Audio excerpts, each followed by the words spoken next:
마태복음 9장 그 27절에서 그 이 31절 이 말씀은 이것하고 유사한 저기 맹인들이 등장하는 그런 내용들이 다른 성경에도 있고 또 그 뒤에도 이렇게 그 있는 것을 우리가 알 수 있습니다.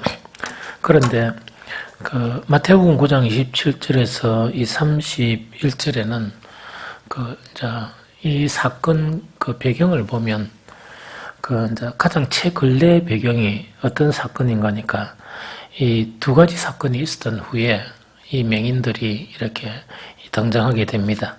하나는 해당장 야이로의 죽은 딸이 살아나는 그런 기적이 이제 소문이 막 이렇게 퍼지게 되죠. 또 하나는 뭐냐니까 그 힐루증을 앓은 12년 된 그 여인이 예수님의 옷만 이렇게 탁 만졌는데 어디 되는가 하니까 이 병이 낫는 그런 이제 기적이 있은 그런 상황이에요. 그래서 이 일이 있고 난 이후에 27절을 보니까 예수께서 거기에서 떠나가실새 이런 이야기다, 그죠? 그러면 이제 거기에 모든 사역을 이렇게 끝내시고 어쨌든 간에 예수님은 거기서 이제 떠나가는 그런 상황이에요. 이 떠나가는데 누가 등장하느냐?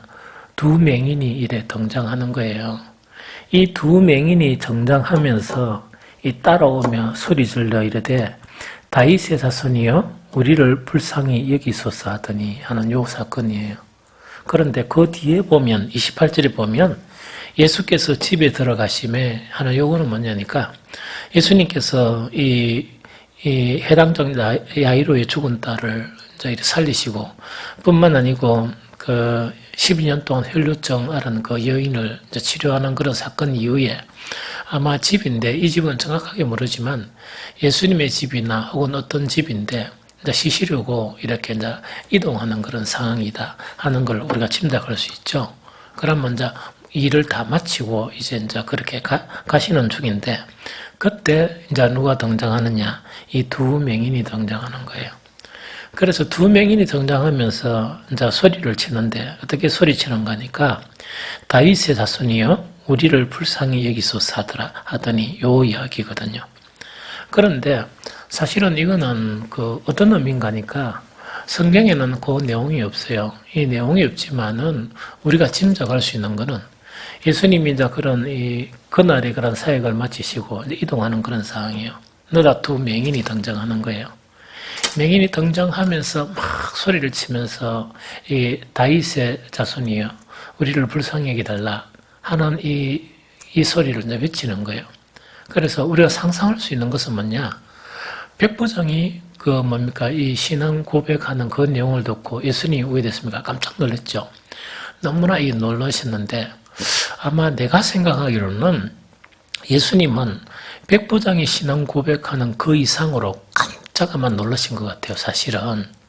놀라시면서 이제 상황을 보면 그 두 소경이 계속 이렇게 다윗의 자손을 외치면서 따라오고 예수님은 아무 말씀도 안 하시고 이제 길을 걷기만 하시는 그런 상황이에요. 좀 이해가 되죠? 그러면은 왜 예수님이 그 두 소경의 외침을 듣고 깜짝 놀랐느냐? 사실은 이 시기가 어떤 시기인가 하니까 예수님의 그런 공생의 사역의 초기 시기예요. 이 초기 시기예요. 그래서 이 복음도 전하시고 다음 뭡니까? 많은 그런 이적을 나타내 보이시거든요. 그러면 이 복음을 전하신다는 것은 천국 복음을 전하는 것이고 하나님의 나라 또한 이적을 행하신다는 것은 바로 예수님 자체가 누구신 줄 그리스도이시고 또한 하나님의 아들이심을 이렇게 선언하는 그런 내용들이에요. 그게 이제 계속 있으면서 나중에는 십자가 사건에까지 딱 들어가요.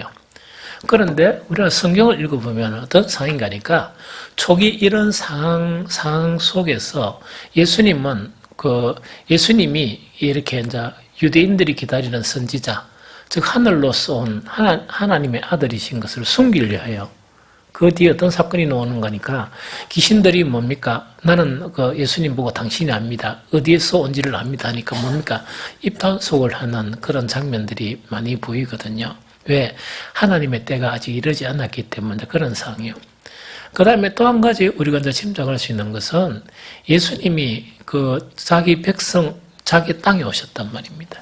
자기 이제 백성들에게 오셨는데 그 백성들 중에는 여러 계층의 이런 백성들이 있죠. 하나님을 이렇게 자기 나름대로 섬기면서 율법에 관한 학자들도 있고 또 율법을 통해서 경건한 신앙생활하는 즉 보편성을 그래 바리새인이라는 거는 뭔가니까 분리된다는 의미예요. 분리된다는 것은 뭐냐? 우리가 많은 그리스도인들이 막 있다면 같을 수가 없다. 나는 주님을 사랑하는 거나 주님을 섬기는데 같을 수가 없다고 스스로 봉인한 사람들이고 사람들도 그 사람들을 바리새파 이렇게 불러요. 그러면 이분들에게 하나님이라는 것은 뭐냐? 정말 그 믿음 측면에서 그들에 관한 모든 것이고 그들의 자존심이고 그들의 명예고 모든 것이었거든요. 그런데 이 초기 사역이에요. 초기 사역인데 성경에 보면 뭐냐? 하나님의 선민이라고 읽었던 율법학자들이나, 저기 이제 신학자들, 오늘 같은 신학자들이죠. 율법학자들이나 바리새파나 또한 경건한 그런 많은 사람들이 정말 예수님께서 끊임없이 천국 복음을 전하시고 뿐만 아니고 그런 신적인 그런 권능을 나타내 보이시는데도 긴가민가하지 이 정말 의심하고 또 이렇게 생각하고 저렇게 생각하고 이렇게 하지 확정적인 그런 사람들이 별로 없었거든요. 그런데 이거는 학자도 아니고 율법을 많이 이렇게 공부한 사람도 아니고 또 눈을 뜬 사람도 아니고 어떻습니까? 보지 못하는 사람이에요. 이 보지 못하는 사람인데 무엇을 통해서만 이야기를 듣느냐?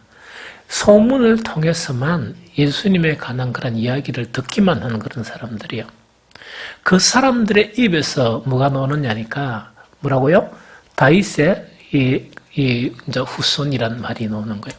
그럼 여기서 다윗의 자손이란 의미는 어떤 의미인가 하니까 그 당시에 그 유대인들이 누구를 기다리는가 하니까 이 메시아를 기다려요. 메시아를 기다리는데 메시아라고도 이렇게 이야기하고 또한 어떤 경우에는 뭐 인자라고도 이야기하기도 하고 또 어떤 경우에는 뭐냐 메시아 자체 즉 그들이 기다렸던 메시아의 별칭이 바로 뭐냐 다윗의 자손이에요. 왜냐니까 이 메시아는 반드시 누구의 누구의 시에서 나온다고? 이 다윗의 시에서 나온다는 그 이야기거든요. 그래서 이 소경들이 소리친 그건 뭡니까? 이 다윗의 자손이라 하는 이것 자체는 뭐냐? 당신은 바로 뭐라고요? 그리스도라. 그리스도여. 이제 이렇게 외치는 것하고 똑같은 거예요. 그러다 보니까 초기 상 속에서도 정말 예수님은 그런 이적과 천국 복음만 전했지 아직 하나님의 때가 아니다 보니까 그걸 숨기고 있는 상황 가운데 정말 누가 제일 먼저 알았단 말입니까? 학자들도 아니고 정말 이렇게 제자들도 아니고 이 눈뜬 사람도 아니고 장님 2명이서 이것을 제일 먼저 알은 거예요. 그래서 마태복음 흐름에서 보면 이 두 소경으로부터 다윗의 자손이라는 말이 제일 처음 사용돼요. 그러고 그 이후에 이제 다른 성경이라 이래 보면은 뭐냐? 특히 또 다윗의 자손이라는 이 말은 누구가 많이 하느냐? 소경들이 많이 이렇게 그 뒤에 나타나게 돼요. 그리고 또 한 가지 더 놀라운 사실은 뭐냐? 마태복음 16장에 보면 16장에서 예수님께서 그 제자들에게 그럼 이것보다는 한참 그 뒤의 사건이죠. 뒤에 있는 일이죠. 그 제자들에게 사람들이 나를 누구라 하느냐? 그럼 이때 사람들이란 거는 정말 예수님이 가시는 곳마다 사람들이 움집한 더 이제 절정기에 이르는 그런 상황이에요. 누구라 하느냐 이래 물으니까 뭐 어떤 사람들은 선지자라고 어떤 사람은 세례 요한이라고 촉촉 이렇게 이제 이야기를 합니다. 그때 예수님께서 그 제자들에게 너희는 나를 누구라 하느냐? 비로소 그때 이 누굽니까? 누구라고요? 베드로가 주는 그리스도시요 살아계신 하나님의 아들이시다 하는 그 고백을 하는 거예요. 그때 고백을 할 때도 예수님은 뭡니까? 베드로를 엄청 칭찬하죠. 이것을 네한테 알게 한 것은 네가 아니다. 혈육이 아니다. 하나님이시다. 이렇게 엄청 칭찬하는 거예요. 그런데 여기서 정말 이런 이렇게 산산수훈이 지나고 이적이 시작되면서 예수님의 그 사역이 시작되는 초창기 상황 속에서 뭘 배운 사람도 아니고 눈 뜬 사람도 아니고 제자도 아니고 또한 율법학자도 아닌 두 소경이 뭐만 하고요?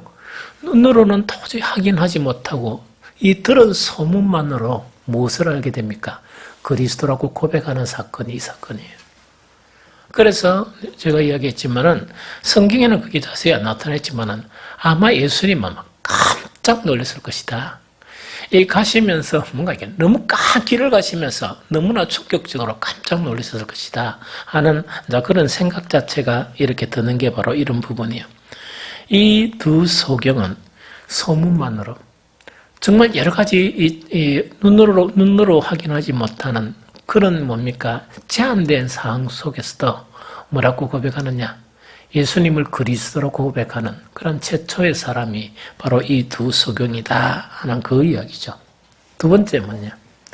많은 이적 자체가 이렇게 네 믿음대로 되리라 하는 그것은 사람들이 자기들의 그런 문제 자체에서 능력자가 나타났다는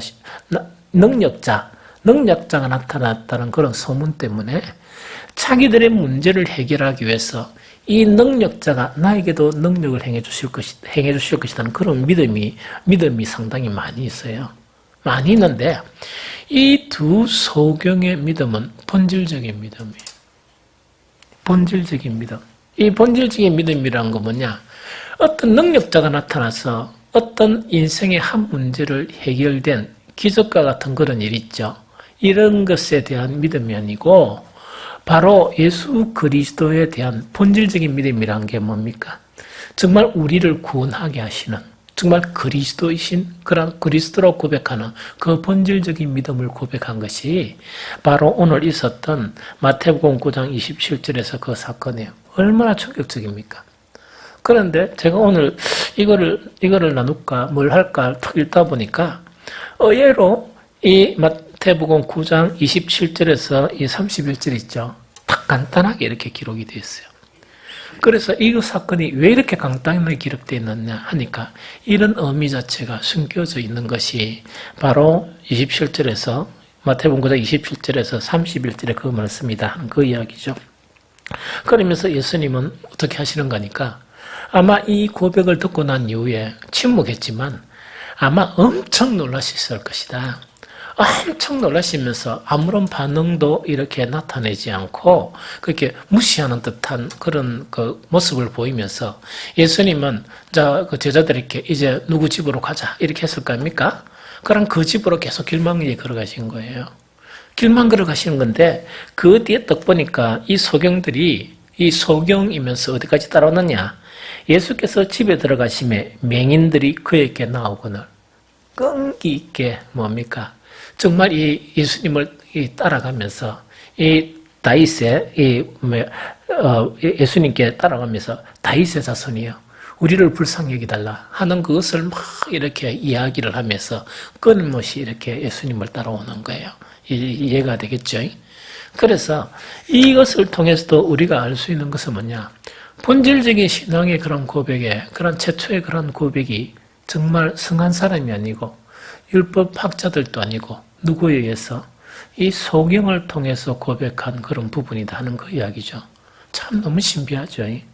이게 신앙의 미스터리예요. 내가 육신적으로 누나가 되는 우리 그 최영자 집사 있죠. 한 번씩 보면 이야기 듣고 이러 보면 신비스러워요. 목사라도 이 배울 점이 참 많아요. 내가 이제 솔직하게 고백하는데 어떤 고백인가니까 이 세상 사람들이 다 이 예수를 믿어도 안 되는 사람이 한 2명 있는데 누구냐? 정종문, 최영자. 나 그래 생각했어요. 한때 뭐라고 하는 거니까 누가 내한테 내보고 동생 큰일 났다. 뭐라고 하는 거니까 그때 사건이 어떤 사건인가 모르지만 최영자가 뭐라고 하더라. 어떤 종교에 빠지는데 그거 빠지면 큰일 난다. 이런 이야기를 하길래 내가 즉각적으로 대답했습니다. 걱정하지 마라. 최영자는 그거 들어가 잡아먹지 안 잡아먹힌다. 절대로 그거 들어가 잡아먹보지 절대로 그거 들어가 잡아먹힐 사람은 아니니까 걱정하지 마시오. 그런데 뭐냐니까 이 눈이 안 좋은 그런 상황 속에서도 한 번씩 이야기하는 거를 들으면 뭐냐니까 그렇게 신앙생활 오래 하고 성경을 많이 읽고 또한 뭡니까? 여러 가지 그런 사람보다 좀 그 목사가 들어도 깜짝 놀랄 만한 그런 고백을 하는 거예요. 그래서 이 고백이 어떤 고백인가 하니까 이론적인 고백이 아니고 실질적인 고백을 하는 거예요. 그래서 철저히 그런 모든 삶의 순간순간, 그래서 저건 그 병원에서는 보면 1급 어떤 거 이 눈 자체가 실명된다 했고 이게 옆으로만 좀 보이지 안 보인다고 이야기했거든요. 그런데 이상하게 집 놓을 때나 말 때마다 계속 나는 아무것도 모르고 눈도 안 보이니까 읽을 수도 없고 어찌할 수 없으니 하나님 나를 보여주십시오. 아주 간단한 거 있죠. 그것을 통해서 늘 하나님의 임재를 체험하는 거예요. 그래서 모든 걸어가는 것이나 모든 하는 그런 일들 속에 하나님을 체험하는 그것이 살아있는 그런 신앙이거든요. 이론적인 신앙이 아니고 간접적인 신앙이 아니고. 그래서 오늘 이 두 명인들을 보면서도 뭐냐니까 우리가 제한적인 어떤 사항을 가졌다 그래가 믿음에 제한이 있을 수가 없어요. 우리가 정말 어떤 제한적인, 우리 하나님을 믿는데 제한적인 어떤 문제를 가졌다 손치더라도 하나님의 능력 앞에서는 아무런 의미가 없다는 이야기죠. 즉 율법학자들보다 이 성한 사람들보다 지금 하늘로부터는 그런 믿음을 가질 수 있는 본질적인 신앙을 가질 수 있는 그것 자체가 바로 두 명인의 이런 사건이다 하는 것을 지금 이야기하는 거예요. 이제 세 번째 예수님께서 뭐라고 하시느냐. 그래서 이제 스토리를 그래 보면 되죠. 탁 일을 끝마치고 다 마치고 하는데 이 두 명인이 탁 던지는데 예수님이 막 너무 충격적으로 깜짝 놀라신 거예요. 침묵하면서 오는데 끝까지 따라오면서 예수님이 이제 물론 거기 좀 쉬시기 위해서 집에 들어갔는데 그 집에까지 이제 쫓아오는 거예요. 딱 쫓아오니까 예수님이 이렇게 이제 침묵하던 예수님이 이렇게 탁 바뀌어요. 바뀌는데 어떻게 바뀌느냐니까 예수께서 집에 들어가심에 맹인들이 그에게 나오거늘 예수님이 질문을 하는 거예요. 어떤 질문을 하느냐 아주 중요하거든요. 내가 능히 이 일을 할 줄 믿느냐? 너무, 그러니까 참 예수님은 이 사람마다 또한 그 대상마다 이 대하는 것이 다 달라요. 그래서 이 맹인들에게 이 믿음에 대한 마지막 체크 혹은 확신에 찬 예수님께서 이렇게 분명히 이런 대답할 것이다. 알면서 이렇게 하는 것인지 그거는 잘 모르겠지만 무엇을 묻는가 하니까 내가 능히 이 일을 할 줄 믿느냐 이걸 묻는 거예요. 그래 딱 물으니까 이 두 명인이 주여 그러하오이다 하니까 가타부타 아무 말씀이 없으세요. 아무 말씀이 없으시면서 이에 예수께서 그들의 눈을 만지시며 이러시되 뭐라고요? 너희 믿음대로 되라 하시니 이야기다. 그죠? 그럼 이것도 뭐냐 이게 바로 명령하시는 이 톤이에요. 그래서 이게 너희 믿음대로 되라. 이거는 선언이죠. 그렇게 선포하시는 거예요. 그래서 이것이 어떤 의미일까 하면서 다른 영어 성경이나 다른 성경에 찾아봐도 똑같아요. 이거하고. 너희가 그런 믿음을 가졌으니까 너희가 가진 믿음대로 되거라. 이 이야기입니다. 그럼 이걸 갖다 좀 더 고상하게 하면 너희 믿음대로 뭐라고요? 될지니라 하는 그런 선언적인 그런 명령이고 이것 자체가 의되는 거니까 바로 그들의 눈이 밝아지는 그런 역사를 이루는 그런 일이다 하는 그 부분이죠. 이 말씀을 생각하면서 뭘 이제 생각했는가 하니까 우리가 이 기도 노트를 탁 가지고 사실은 아주 대단하고 중요한 기도들이죠. 이 기도들이 있지 않습니까? 또 이것뿐만 아니고 이 기도를 마치고 난 다음에 여러분들이 가지고 있는 그런 소원 그것도 참 중요하다고 저는 생각해요. 그런 소원이나 기도의 그런 제목들을 가지고 있잖아요. 그런데 이 소경을 통해서 우리가 배울 수 있는 것은 우리가 한 가지 그런 기도 자체가 정말 주님이 이것을 이루실 줄 믿는 믿음만 있다면 그 믿음대로 되어진다는 이야기거든요. 이것이 오늘 본문이 우리에게 주는 교훈이에요. 그런데 거기서는 뭐냐니까 우리는 다 이미 이 소경이 가진 이 본질적인 믿음을 나는 다 가지고 있다고 확신해요. 여기에 기도에 참석한 사람들은. 이때까지 성령께서 도와주시고 주님의 그런 말씀을 통해서 우리는 예수님이 그리스도인 그런 신앙의 고백을 가지고 있고 뿐만 아니고 정말 거기에 이제 첨가해서 정말 우리가 기도하는 이 기도의 내용들 자체가 주님이 이루실 줄 믿는다 그러면 그 믿는 대로 이루어진다 하는 것이 오늘 우리에게 주는 그런 교훈입니다. 그래서 앞으로 우리 남은 다니엘 기도에 남은 그런 순간순간 어떤 상황이나 또 사탄이 어떤 미혹이나 시험이나 또 우리 몸의 컨디션이나 어떤 상황 속에서도 이 말씀을 기억해야 됩니다. 이 말씀을 기억하면서 기도에 나와서 한 구절 한 구절 보면서 주님은 우리의 기도를 이루어 주실 수 있는 분이시다 하는 그런 신앙 고백과 아울러 기도를 하게 된다 그러면 이 기도는 바로 응답받는 그대로 이루어지는 그런 우리의 기도가 될 것이다 하는 그런 생각을 합니다. 이런 믿음이 정말 저와 여러분들의 믿음이 되시기를 예수 그리스도 이름으로 축복합니다.